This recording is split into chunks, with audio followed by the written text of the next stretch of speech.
सूर्पनखा की नाक कटना, खरदूषण का वध। दंडक वन में अपने वनवास के अंतिम वर्षों में श्री राम, लक्ष्मण और सीता दंडक वन में गोदावरी नदी के किनारे पर पंचवटी स्थान पर अपने रहने के लिए कुटिया बनाते हैं और वहीं पर अपने वनवास का बाकी समय बिताते हैं। एक बार जब श्री राम अपने आंगन में बैठे ध्यान कर रहे थे, तब सूर्पनखा नामक राक्षसी वहां पर आ जाती है। सूर्पनखा वास्तव में लंकापति रावण की बहन थी।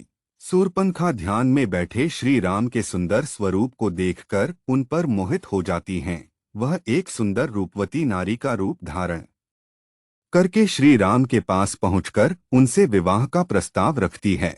तब श्री राम बड़े ही विनम्र भाव से उसके प्रस्ताव को अस्वीकार कर देते हैं और कहते हैं कि वह अपनी पत्नी सीता को आजीवन एक विवाह में रहने का वचन दे चुके हैं। उस समय लक्ष्मण जी वन से लकड़ियां एकत्रित करने के लिए गए हुए थे और वह भी आ जाते हैं, जिन्हें देखकर शूर्पणखा एक बार उन पर भी मोहित हो जाती है। शूर्पणखा ने अपने साथ विवाह का वही प्रस्ताव लक्ष्मण जी के समक्ष भी रखा। तब लक्ष्मण जी उनको बोलते हैं कि उनके बड़े भाई श्री राम के होते हुए वह उनके योग्य नहीं हैं। जब श्री राम और लक्ष्मण दोनों शूर्पणखा के विवाह प्रस्ताव को इनकार कर देते हैं तो शूर्पणखा को क्रोध आ जाता है और तभी देवी सीता भी कुटिया के अंदर से बाहर निकलकर आती हैं। सीता को देखकर शूर्पणखा श्री राम को कहती है कि तुम इस औरत के कारण ही मुझे नकार रहे हो, इसलिए मैं तुम्हारी पत्नी को ही खा जाती हूँ। यह कहकर क्रोध में शूर्पणखा माता सीता की तरफ बढ़ती है। तभी श्री राम लक्ष्मण को आज्ञा देते हैं और लक्ष्मण जी अपनी तलवार निकालकर शूर्पणखा की नाक पर वार करते हैं।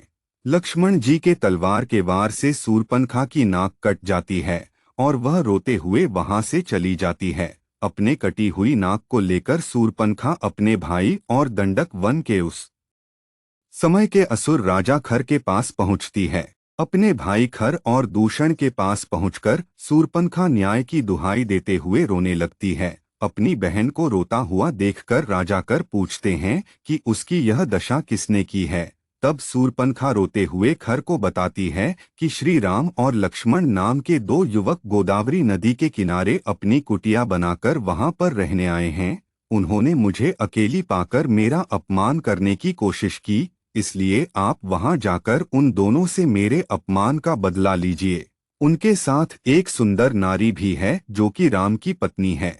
अपने बहन के अपमान का बदला लेने के लिए खर और दूषण अपने 14 राक्षसों को एक साथ भेज देते हैं और कहते हैं कि जाओ और पंचवटी में बनी हुई कुटिया का तिनका तिनका बिखेर डालो और उजाड़ दो। असुर खर के 14 सैनिक एक साथ पंचवटी की तरफ जाते हैं। वहां श्रीराम पहले से ही उनका इंतजार कर रहे थे, क्योंकि उन्हें अंदाजा था कि शूर्पणखा अपने अपमान का बदला लेने के लिए अवश्य किसी न किसी को भेजेगी।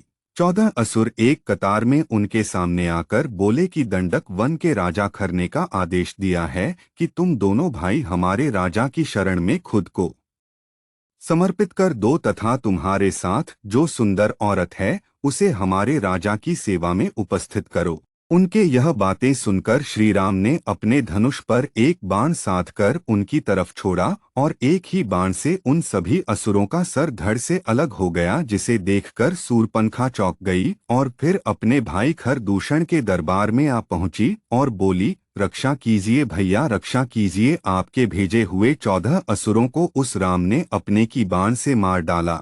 यह सुनकर खर दूषण समझ जाते हैं कि श्री राम लक्ष्मण कोई साधारण मानव नहीं है और वह अपनी सेना लेकर खुद ही श्री राम लक्ष्मण से युद्ध करने के लिए चल पड़ते हैं।